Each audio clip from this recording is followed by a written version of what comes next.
Well, hi everybody. Thank you for coming out and watching this presentation today. I'm Salma. I'm the speech pathologist of MND Queensland, and today I'll be talking about diving into dysphagia associated with MND. So what we're going to be talking about is the anatomy and physiology of a normal swallow, followed by what dysphagia actually means, so defining it, the causes of dysphagia, and what are some of the signs and symptoms to look out for. Then we're going to talk about how dysphagia may present in people with MND, and then the impact of dysphagia, as well as assessment and management. All right, so just a few topics today. At any point, if you feel like you have any questions, please feel free to raise your hand. So going on to the anatomy of the swallow, we need to look at the oral cavity as well as the throat. So when we eat, we use our teeth, our lips. So the food comes through our lips, our teeth, our tongue, our hard palate, our soft palate. And then once the food kind of comes down, we use the muscles in what we call our pharynx, and then our esophagus. So we have all these muscles working together to allow us to swallow properly. This piece of cartilage here is called the epiglottis, and that actually plays a really vital role in our swallowing. Here we have our vocal folds. So our vocal folds allow us to phonate or create voice. But a fun fact is that our vocal folds, the primary purpose of them was actually a protective mechanism for our airway. So phonation was actually a secondary outcome of the vocal folds. Now, this area here is our airway, or what we call the larynx, and here is where we have the esophagus starting. So that's where we want the food to go. So there's these two tubes here, which we need to be aware of, okay?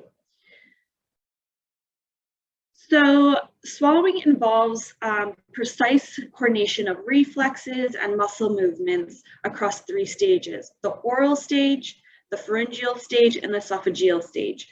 The oral stage being in the mouth, so the oral cavity, the pharyngeal stage being in the throat area, so that pharynx that we had talked about previously, and the esophageal phase is after the food passes down the upper esophageal sphincter, which is also just the upper esophageal passage, okay? So we're going to be focusing mainly on the oral and pharyngeal stage today, okay? So now I'm going to play a YouTube clip for you. And it's about comparing a normal swallow with an abnormal swallow, and it's just for your reference. Some of you may have gone through the x-ray, but I would like you to just see how a normal swallow works and how an abnormal swallow works, and then we'll talk about it a little bit more.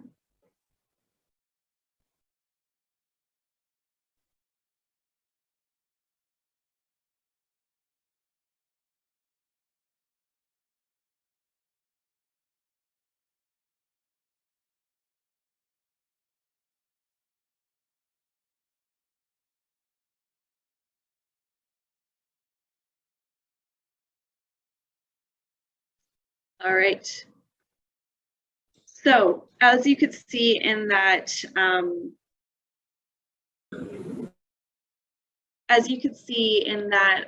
abnormal swallow, the food and fluid went into the airway instead of into the esophagus. And that actually creates a lot of complications, which we'll talk about. So during a normal swallow, as you saw, you have the food or fluid go through the lips. The lips play an important part in maintaining the food and fluid in your mouth.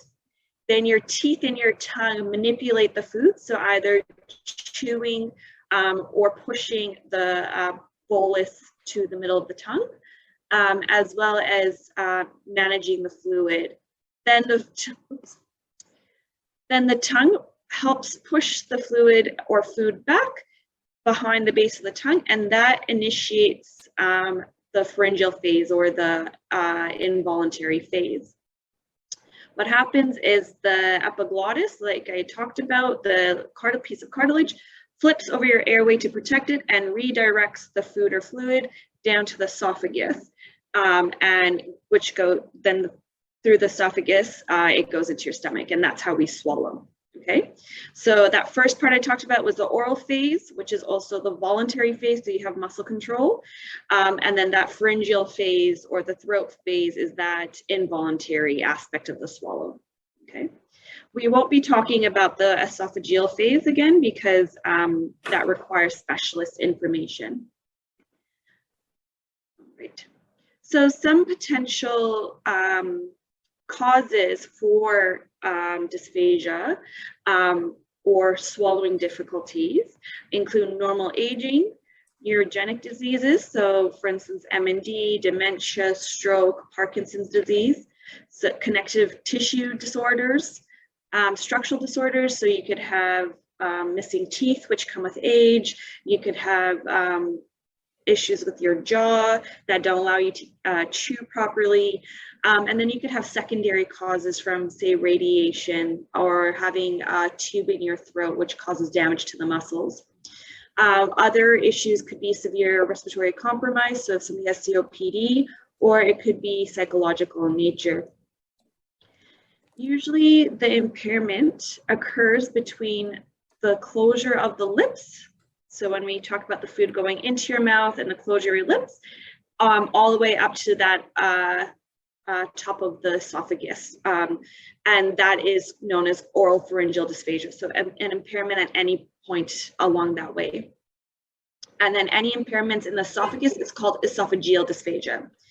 So it's important that dysphagia is a symptom of an underlying condition. So it's not a condition on its own, but indicative of something that's happening in your body. Do we have any questions so far? All right. So again, I've just listed that as potential causes. So signs and symptoms of dysphagia include increased meal times, unexplained weight loss, malnutrition, dehydration, pain when swallowing, a globulous sensation, so a feeling in your throat, previous trauma to your head or neck area, reduced alertness, laryngospasms, so where your larynx squeezes and it kind of stops any kind of movement, reflux, voice changes, so if you're having a wet and gurgly voice after eating or drinking, so say you have and then you hear that wet voice, regurgitation, so either from your stomach, so you can have that regurgitation, or you can have nasal regurgitation where the food or fluid comes up through your nose, sticking of food in your oral cavity or in your throat, coughing and choking during meals or after meals, or after bites or sips of food and fluid, difficulty clearing secretions, an impaired cough reflex, fatigue, and increased temperature. And the increased temperature is generally indicative of a bacterial infection starting in your lungs. Some immediate signs and easily identifiable signs of dysphagia, which will be a repetition of what I've just said, include coughing, indigestion, drooling, excessive saliva, and difficulty swallowing. But less immediate signs that are not obvious, maybe the weight loss, maybe the loss of appetite, or the changes in eating habits, so eating minimal amounts of food, taking longer meal times, infections, changed breath patterns, and changed vocal quality. So things that we don't necessarily equate to swallowing. So in motor neuron disease, dysphagia has a neurological origin due to the loss of motor neurons that are innervating or connect to the muscles of the mouth and throat. In turn, approximately 85% of people with MND will experience some sort of progressive dysfunction to the lips, tongue, muscles of mastication, throat, and esophagus. However, the symptoms and severity of symptoms will vary across individuals due to the heterogeneity of the disease, so the differing presentation of the disease. So as MND progresses, it is likely that there will be increased weakness of the muscles used for swallowing, which can lead to difficulties in preparing the bolus and oral transport of the food or fluid, resulting in oral pharyngeal dysfunction, as well as laryngeal residue. So that's really important to note. Furthermore, muscle weakness and or fatigue may lead to incomplete closure and failure of that epiglottis to cover the airway and prevent the larynx from moving up and forward like it's supposed to when you're swallowing. So all of that together can lead to what we call aspiration, or the actual definition of aspiration being food or fluid going into the lungs past the point of your vocal folds. Okay, penetration, which you may hear from your speech pathologist or some other health professionals, is where food or fluid goes into the passage of the airway but sits on top of the vocal folds.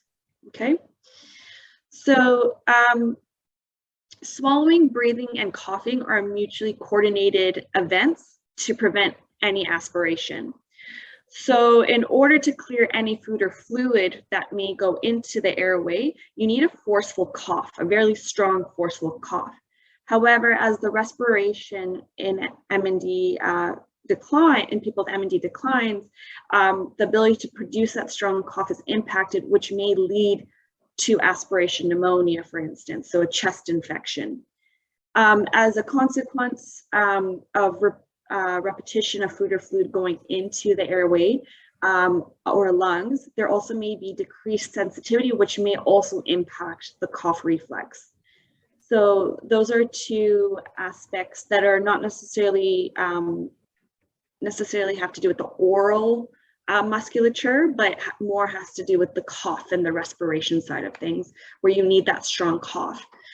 So if it's determined that there aren't protective mechanisms available to a person with MND, it may be that certain management strategies are trialed instead, which we'll get to.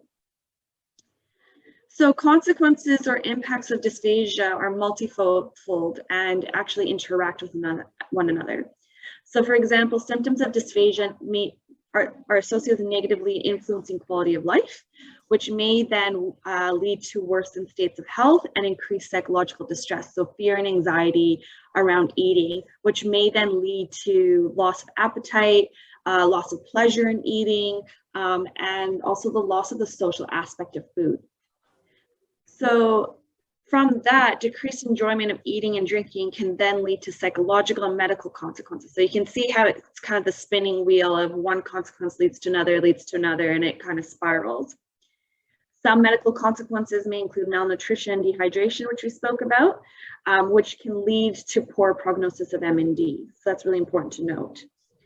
Aspiration pneumonia can occur as a medical consequence, which can increase the risk of death or earlier death. And then finally, from a medical standpoint, choking may lead to an obstructive airway, so that could lead to earlier death, or it may lead to reduced desire to eat and drink, which then could have psychosocial impacts. So fear of choking, which then could lead to social isolation, to shame, embarrassment of eating. So all of that is really important because it impacts your quality of life as well as your health. So that's why, as a speech pathologist, it's really important to come in and to provide early management, early detection of dysphagia, so that we can get on top of this early and minimize these risks. So to minimize the impact of dysphagia, it is important that you access a speech pathologist as soon as possible. Early screening of dysphagia can be done through, say, a questionnaire. So for example, I use the EAT 10, which is a 10-item questionnaire that looks at quality of life and swallowing difficulties that a person with MND may have. This early diagnosis or early detection of any difficulties may actually help or contribute to decision making around gastrostomy, so the surgical procedure used to insert a tube in the stomach through the abdomen for feeding. Early detection may allow for prevention of respiration complications and also implementation of early dietary recommendations that may help with the hypermetabolic state associated with MND. Early detection will also help, like I said before, with complications such as early death and social and quality of life issues. So if there is an early detection of dysphagia, which is again that swallowing disorder, your speech pathologist will likely perform a clinical evaluation to guide management. So the clinical evaluation or assessment consists of 3 parts. So obtaining a thorough medical history, having you eat and drink food and fluid of different consistencies as needed while palpating your neck, and observing eating and swallowing behaviors to determine if assistance is needed or certain equipment is needed to assist you in independence. It is important that people with MND are regularly assessed as the disease progresses, as these difficulties will likely get worse over time, requiring different types of strategies in a timely manner. The second part of assessments includes imaging. So clinical evaluation is a subjective measure, and an objective measure is imaging. So imaging provides information on performance and function of swallowing structures, so how the movement of these structures may accommodate swallowing of different materials. Secretion management, so it allows for us to see how you are managing secretion. Adequacy of airway protection and coordination between swallowing and respiration, and the effectiveness of, say, compensatory maneuvers on swallowing function and airway protection. So that's the good thing about imaging. 2 imaging techniques include the video fluoroscopy swallow study, or the VFSS, or the FEES, so the fiber optic endoscopic evaluation of swallowing. Now, the FEES is an X-ray that is conducted in a radiology department by the treating speech pathologist, the radiology technician, and maybe the radiologist if they decide to be present. Essentially, the person being assessed is required to sit or stand next to an X-ray machine while they're treating speech pathologist feeds them or provides them with food or fluid mixed with barium. Now that barium makes the food or fluid show up on the X-ray. The barium does not hurt you or stay in the body for long, and it's super safe. Imaging will occur from the side and from the front, as you can kind of see in this picture here. So that's an example of the VFSS. The FEES, or the fiber optic endoscopic evaluation of swallowing, requires a speech pathologist to pass a thin, flexible instrument with a tiny camera and light at the end of it through your nose and into your throat. A numbing agent can be used to minimize any discomfort, but essentially allows your speech pathologist or your treating speech pathologist to see your throat from a bird's eye view, so from top down. And that can also be used to see if there are any difficulties with eating or drinking, if you're aspirating, or if there's any penetration occurring, as previously mentioned. Now, once all the evaluations are done, management needs to occur, but management isn't just a one person approach. Successful management of dysphagia requires a multidisciplinary approach for the most successful outcomes. So the patient themselves, their family members are really central to management, but also speech pathologists, dietitians, so they can inform on nutritional and hydrational ways to supplement your diet, nurses, physiotherapists. So if, say, you're having difficulty coughing, working with you to produce adequate cough, or working on your respiration. Occupational therapists can work on what we call the preparatory oral phase. So essentially getting, if you have limb difficulty, getting the food from the plate to your mouth. So for instance, our OT, Hannah, has been working with the OB arm, which helps with any limb dysfunctions. That's all part of eating and drinking. You have your doctors and then your pharmacists who can then prescribe, or not prescribe, but can help you in terms of medications that can help with symptoms of reflux. And again, carers who may be informal, or formal. So if you have a carer coming in and they're prepping your food, they need to be able to do that adequately and to help you. So it is a really big team effort. So the goal of management is to ensure that the person with MND who has dysphagia is swallowing safely for as long as possible. More specifically, this includes airway protection and maintenance of adequate nutrition and hydration. So when your speech pathologist says adequate, they're referring to an individual's ability to ingest sufficient food or liquid by mouth to maintain nutrition hydration needs. A client who engages in total oral feeding only to ingest inadequate volumes of food or fluid is at risk for future health problems. So that's actually really important, that you may be eating orally, but it may not be enough. So there are different types of management for dysphagia.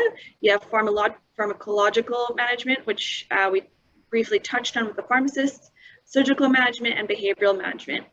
So pharmacological management could include anti-reflux medications or medications to manage excess saliva. Surgical management can include receiving percutaneous gastrostomy. So that's that tube that gets inserted into your stomach through the abdomen, in which nutrition and fluids or medications can be put in directly rather than through your mouth and esophagus. While the PEG is an important aspect of management, we won't talk about it too much in this presentation, as it does require more in-depth evaluation. Behavioral management for dysphagia is really important because rehabilitative management or exercises to improve swallowing are actually contraindicated at this time for people with MND. So that means that if we do exercises with you, it could make your condition worse faster. But I do have to put out there that there is research around swallowing and communication management programs that is being had. So hopefully in the future we can come up with some kind of rehabilitative strategy that can help you maintain your functions for as long as possible. So behavioral strategies for dysphagia may include sitting upright, so postural adjustments, so sitting upright, ensuring your head is upright and straight, so not tilting your head back and supporting you if you have a head drop, so that the food can go down well. Social behaviors may be reducing background noise, reducing distractions, so avoid the TV, avoid talking to people while eating.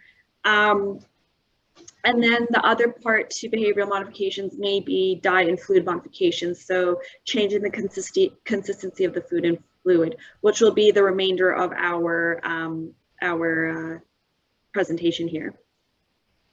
So you may or may not be familiar with diet and fluid modifications, but essentially modifying the texture of the solid foods or increasing the viscosity of liquids can help reduce morbidity or mortality rates associated with dysphagia by preventing aspiration pneumonia and improving nutritional status of a patient with dysphagia. Now, the framework that we use to guide the modification of foods and fluid is the International Dysphagia Diet Standardization Initiative, or Itsy Framework, which is a global standard to describe texture modified fluids and thickened drinks for individuals with swallowing difficulties. This framework consists of a continuum of 8 levels, so 0 to 7, which we'll go through now. So regular food, which is level 7 here, is essentially for people who do not have any swallowing difficulties or are not at risk of choking. You can serve food at normal size. You can have various textures. You can have mixtures of textures. So you can have hard foods with say a liquid with it. So say you have a potato in a soup, that's fine. Or if you have cereal, you can have cereal with milk. So that's all fine. So yeah, so regular textures is essentially you can eat anything. Now it's not listed on here, but you can have regular easy to chew textures or foods. So that is also a level 7, but essentially it's about removing any hard, crunchy, stringy kind of foods. So tough foods, so a really overdone piece of steak, any kind of beans, anything with a skin, so maybe peas.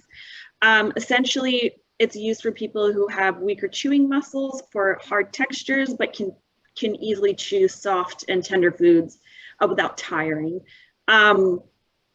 So it's important that you notice the difference that with soft, easy to chew diets, you don't actually have to cut them up, but for the next level, so level 6, you do. So we'll go on to that now. Also level 7, easy to chew diets, you're allowed mixed textures again. So that's having that fluid with the food. The soft bite-sized level, so level 6, is when a person with dysphagia is unable to bite off a piece of food safely, but are able to chew bite-sized food and swallow it safely. So this level requires a moderate amount of chewing, and the tongue needs to be working adequately to collect the food into a bolus. The pieces are cut into a bite-sized amount, so approximately 1.5 centimeters by 1.5 centimeters, which is really important to note. So that is following the guidelines. There should be no mixed liquids with the food. So for instance, if you're having tender lamb with gravy, making sure that gravy is not thin or it's not too juicy, because now your body has to manage 2 different types of consistencies. In order to test if the food is soft enough, you can use the pressure fork test, where you just press the fork down, the prongs down onto the food, and press slightly, and the food should come up through it quite easily. Okay, and you can kind of see that there. Now, minced and moist foods, which is level 5, are used if you're unable to bite off pieces of food safely but have some basic chewing ability, but are not able to chew down or grind down the food into small particles for a safe swallow. So essentially, the tongue still has to be able to collect the food from your mouth and push it back for the swallow. However, the food cannot be too sticky in this instance. Again, you can test if the food is minced and moist if you do the fork drip test and the fork tilt test. So essentially picking up the food on a fork and making sure that holds the shape easily but doesn't fall off too easily. A good standard to remember is 4 millimeters by 4 millimeters. So each lump size should be only 4 millimeters around. Again, there should be no liquid associated with the food. And level 4, which is pureed, is used if you're unable to chew your food or if your tongue has reduced control. So pureed food only needs your tongue to be working. So if you're unable to chew, this is a really good option, and your speech pathologist will likely advise you on it. It's important to make sure that the puree is not too sticky. So for instance, you could have an applesauce. That's a really good idea of a puree. You could have mashed potatoes, so pureed mashed potatoes. It's really important that there should be no lumps or clumps within the puree. So even putting herbs in the mashed potato, for instance, could cause difficulties with the swallowing because that can get caught in your throat. So really, it should just be smooth and creamy. Again, you can use the fork drip test and the spoon tilt test that was previously mentioned. Now we're going to go down here, which is called the liquidized consistency, and that's if you have difficulty chewing, but also have difficulty using your tongue. So it gives more time for your tongue to hold and move the liquidized food from the front of your mouth to the back of your mouth. And it's the easiest to eat with a spoon. So it will fall right through the fork. It's really important to talk to your speech pathologist and dietitian to ensure that the amount of liquidized food or fluid that you're having has enough nutritional value to it. So before going on to it or being provided it, your speech pathologist and dietitian will guide you on that. The way to measure it now is to actually do the syringe test. So essentially you can put 10 millimeters of fluid in there, so liquidized fluid, and after 10 seconds there should be 8 to 10 milliliters left. So that's how thick it needs to be. Okay. You can drink it from a cup, but you can also have it from a spoon. Again, there should be it should be completely smooth with no bits, so lumps or fibers, shell pieces, skin, none of that. You'll notice that there's transitional food here. We won't dive too much into it, but essentially, if water, saliva, or change in temperature is provided and the food changes, that's a transitional food. Okay. Now we're going to go on to the fluids. So you have your 5 different fluid consistencies. So first being extremely thick fluid. So this is used if your tongue control is not good enough. And again, this is analogous to puree. So that's why it's level 4 as well. Essentially, your tongue control is not good enough to manage all the other kind of consistencies below it. And it just provides more time for your tongue to move the food from the front to the back of your mouth. It's also important to remember that it shouldn't be too sticky so that it doesn't stick to your oral cavities, your teeth, your cheeks, the roof of your mouth, and that it's consumed with a spoon. So now, moderately thick fluid is when your tongue control is not good enough to manage anything below the level 3. Again, same thing as level 4, it just gives you more time, but not as much time as, say, an extremely thick fluid. You can consume level 3 with a spoon or with a wide diameter straw. Now, mildly thick fluids are used if somebody's unable to have a slightly thick fluid or a thin fluid like milk or water, and these fluids are flowing too fast for somebody to manage. So that can lead to the fluid going over the base of the tongue quickly and into the lungs. So some milkshakes and thick shakes may be of this consistency. So if you like a milkshake or thick shake, it's a great strategy to drink that and get your caloric intake. But other drinks might need a thickener. So it flows at a slower rate than, say, slightly thick or thin, but not as slow as, say, level 4 or level 3. So mildly thick fluids can be taken from a standard straw or from a cup. Slightly thickened fluid is just thicker than water, but thin enough to flow through a straw. It's kind of like nectar juice, and say if you have a fruit cup, kind of that consistency. Again, it just slows the fluid down just enough so that it's safe to swallow. And then we have our thin fluids. So that's just our milk, our teas, our coffees, our alcoholic drinks, all that.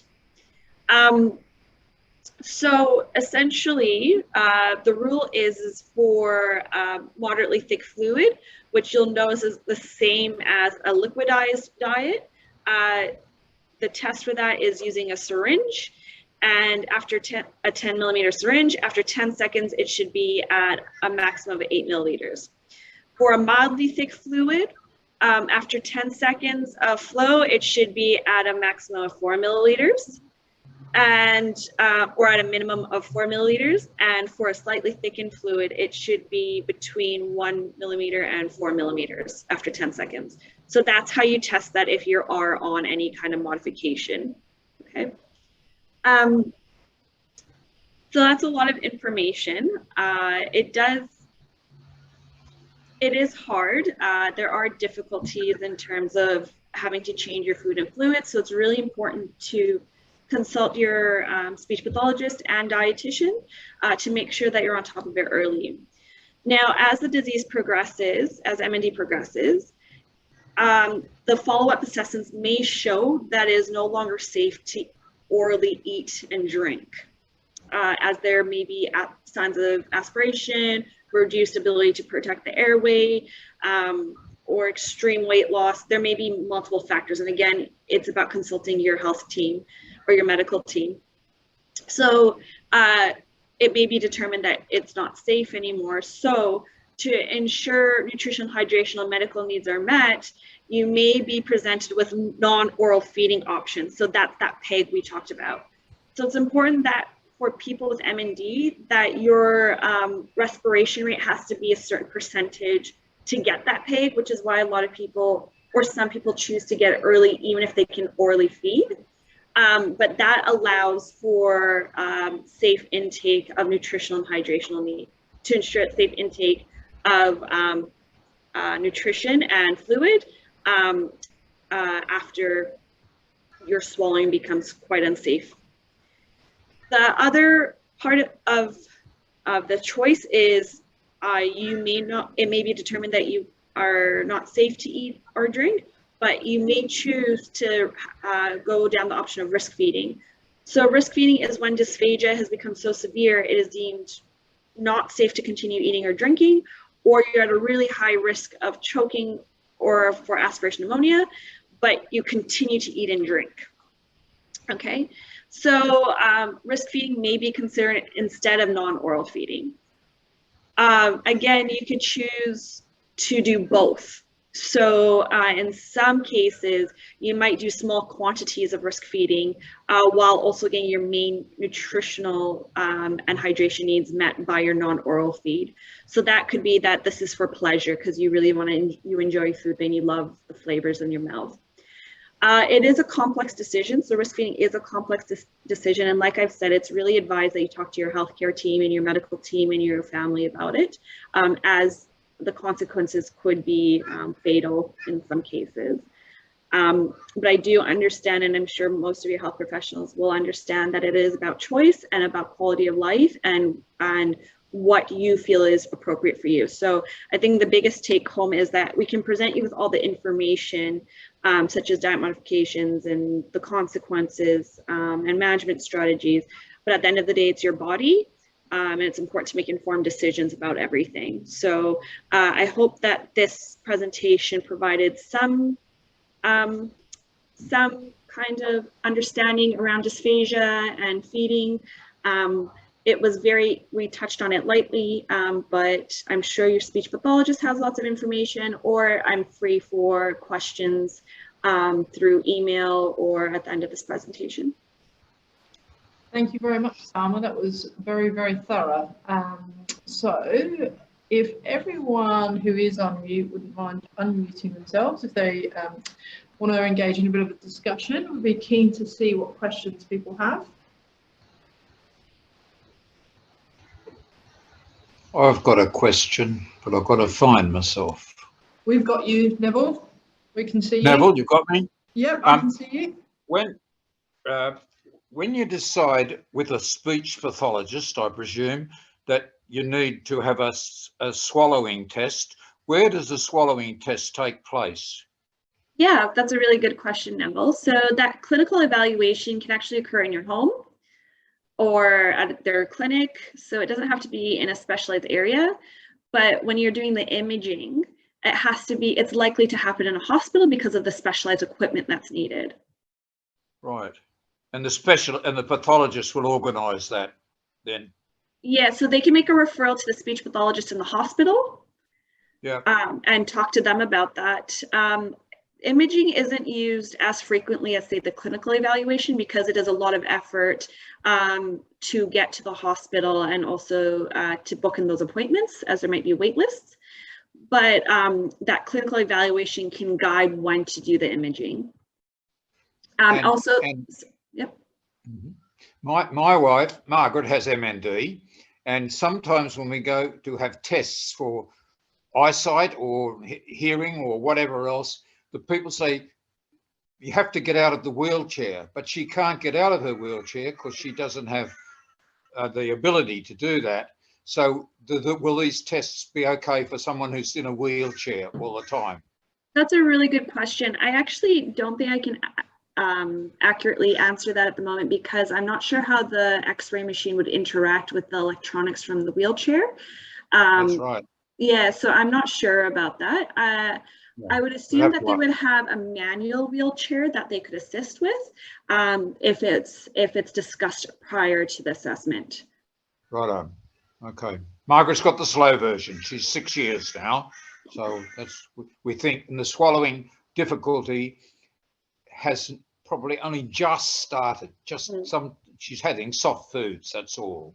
Okay. Yeah. So are you seeing a speech pathologist? Thanks. Yeah. That was a great question, Neville, about the chair impact on the imaging. So, Salma, is that something that you could look into? And I know that obviously the accommodations that each hospital might make would differ, but I think it would be useful for us to have a referral pathway that we can recommend to our clients where that can be managed for them. Absolutely. Thank you. It's a bit hard to do these tests when you live in the country.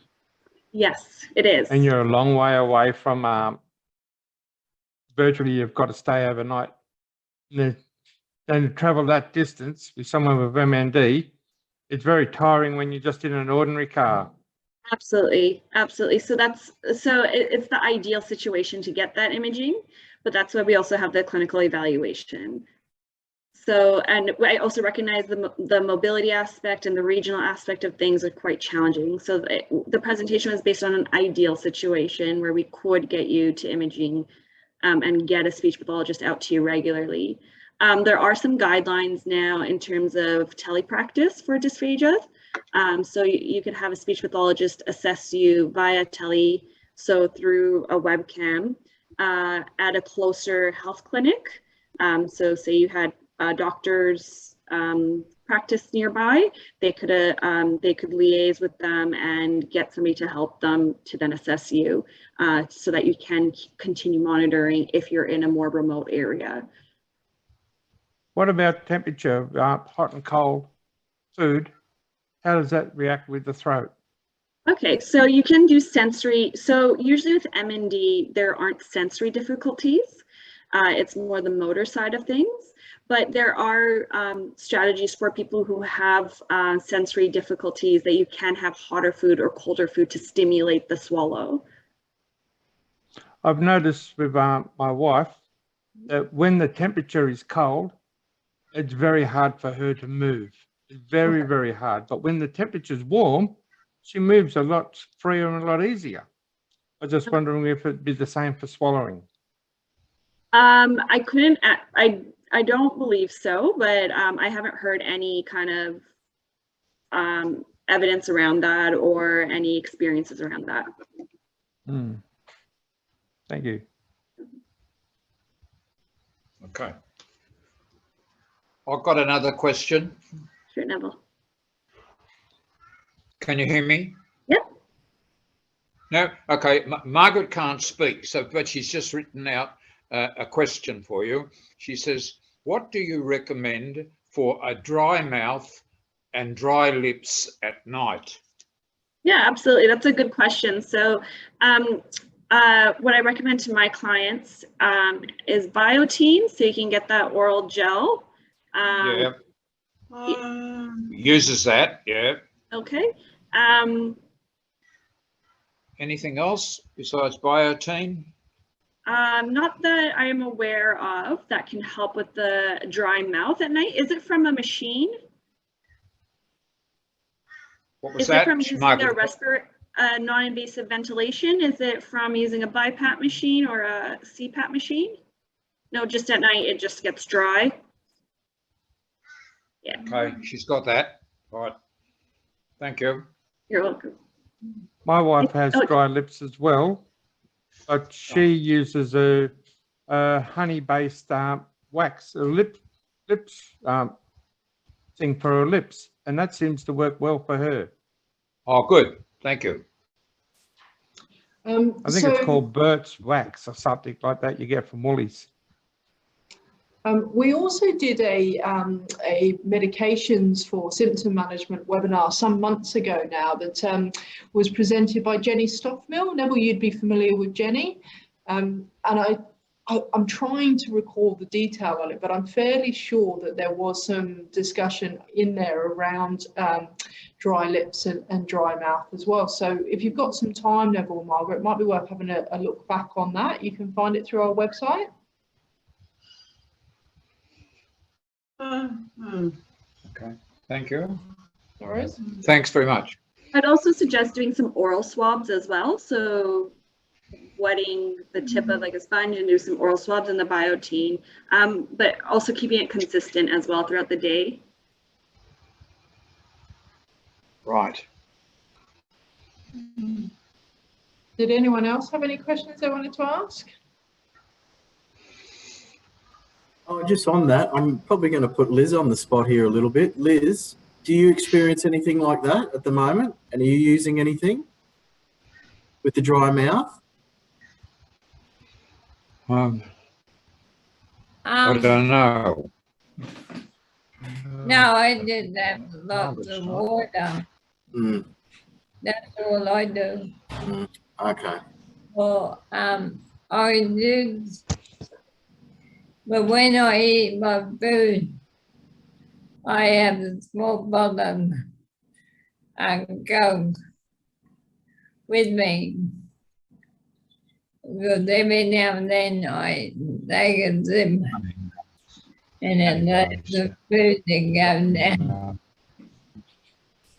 properly. How's can I ask again, Liz, sorry to put you on the spot because I know you quite well, the diet and the fluid modification since you've had an allied team involved in that, has that made a huge difference to the way you eat and the quality? Oh yeah. Mm. Yeah, they my meals are small, but I eat throughout the day. Mm. I saw the grades throughout the day and it's good. That's good to hear. Because look, one thing, if anyone doesn't mind me just chatting a little bit about the early intervention around speech pathology, we often get clients, a lot of clients to be honest, the bulbar symptoms aren't there yet. So it's like, oh, you know, I'll worry about that when I have to worry about that. But this is going to be an amazing resource. Thanks, Salma, because what it does is if they're not ready to talk to someone yet, and that's normally what it is, they're just not ready to talk to anyone yet, that they start to say, look, I'm having a bit of trouble, things are getting stuck. Well, if you want to, just start here with the webinar, understand what a speech pathologist can do for you. And the early intervention around that means you get so much more quality around your diet and your fluid intake, and you have so much more control over it for longer to manage your symptoms. So I think we all use this word often, early intervention, and it's just super important. Even if the symptoms aren't there, it's a little bit, oh, got a bit of a scratch in the throat, think things might be getting stuck. It's unfortunately the start of something, and you know, try and jump on it as early as you can. And Liz would agree that once you get a team involved that really understands what's happening and how to modify that and what sort of products are out there, you know, they're endless. So there's just so many options out there around that. So I really encourage you to get involved. And I love the fact, so I'll finish by saying, look at Neville, he's here today and he knows that things are starting to happen, unfortunately. And, you know, he's jumping on it here today and saying, well, let's do something about it now, which is great. So thank you. Thank you, Salma. Yeah, thanks for that, Jason. I think that one of the points that you made there is really important, that people don't necessarily associate speech pathology with the swallowing. So I know that often when we talk about speech pathologists, the go-to is communication, and that's one of the reasons why we wanted to do this presentation on swallowing, so that it just goes to show who should be involved early on. But Salma, I had a question around frequency of assessment. So you talked about regular swallowing assessment. Clearly access to a speech pathologist is often funding dependent, but what would be the optimum regularity of those assessments? I mean, it does vary from client to client due to the nature of progression. So some people progress really fast, some people progress really slow, but ideally a monthly assessment would be good, just to make sure that you're on the right track and that we're catching anything that's happening early and making making swallowing as easy as possible before it becomes a frustration or results in negative consequences or severely negative consequences. Okay, thank you. Did anyone have any last questions before we wrap up? I also want to say, if you feel like you need a swallowing assessment before, say, the monthly review, or say before you have an appointment booked with a speech pathologist, ring them up and let them know instead of suffering through the difficulty. It's okay to reach out and say, I think my swallowing is changing, or I'm having difficulty, and get them to come out and assess you and see if there's some strategies they can give you. The reason I didn't go into too much depth with strategies is that it's tailored to each person's presentation. So if I give you a list of strategies, it wouldn't be appropriate in terms of from a ethical standpoint. Yep, that's Okay, right. thank you to Salma for her thoughtful presentation. Thank you. You're welcome. Oh, Margaret's got one other question. Let me read it out.